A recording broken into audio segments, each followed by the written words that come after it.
The Vietnam War was a long and complicated conflict. In America, it is simply called the Vietnam War.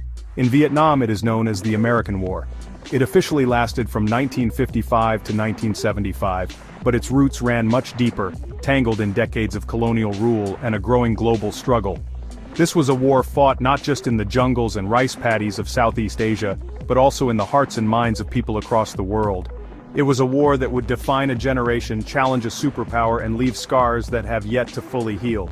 It was a war of ideologies, a clash between communism and capitalism, played out on the soil of a nation striving for its own identity. The conflict pitted two main sides against each other. On one side was North Vietnam, a communist state led by Ho Chi Minh. They were supported by their allies, including the Soviet Union and China. Their army was the People's Army of Vietnam, and they had a powerful guerrilla force in the south called the Viet Cong. On the other side was South Vietnam, which was anti-communist and backed by the United States and other allies like Australia and South Korea. The Army of the Republic of Vietnam, or ARVN, fought for the South. The war was, in essence, a civil war intensified by the Cold War, a proxy battle between global giants. The division of Vietnam was a critical cause of the conflict. After years of fighting for independence from French colonial rule, Vietnam was temporarily split in two at the 17th parallel by the Geneva Accords of 1954. The plan was to hold a national election in 1956 to reunify the country. However, the United States feared that Ho Chi Minh, a popular nationalist figure, would win.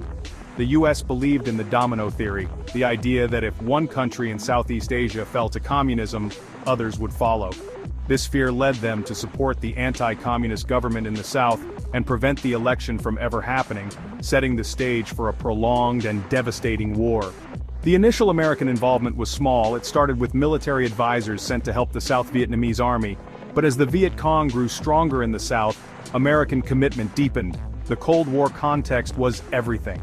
Washington saw the fight in Vietnam not just as a local conflict but as a crucial front in the global battle against the spread of Soviet-influenced communism.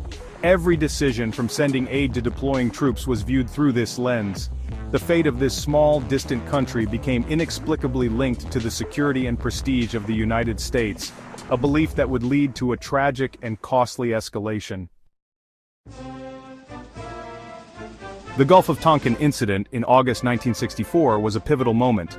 The United States claimed that its naval destroyer, the USS Maddox, had been attacked without provocation by North Vietnamese torpedo boats in the Gulf of Tonkin. This event, later revealed to be more complex and perhaps misinterpreted, led the U.S. Congress to pass the Gulf of Tonkin Resolution.